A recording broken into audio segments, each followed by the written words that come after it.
Hello art lovers.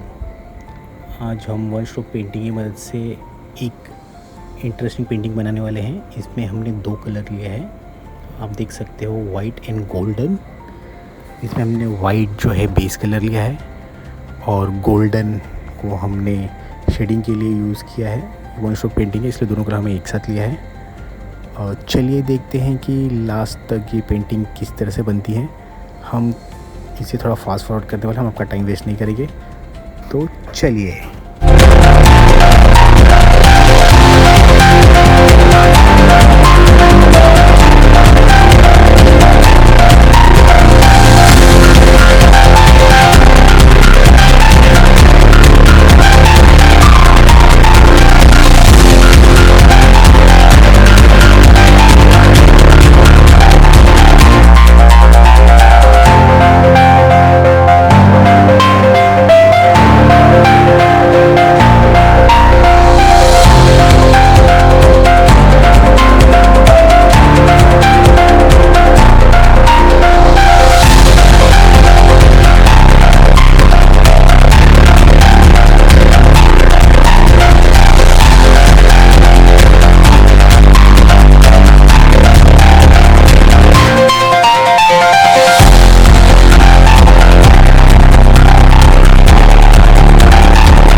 अगर आपको हमारी पेंटिंग अच्छी लगी हो तो प्लीज़ लाइक एंड सब्सक्राइब ज़रूर करना, कमेंट करना मत भूलना। Thank you.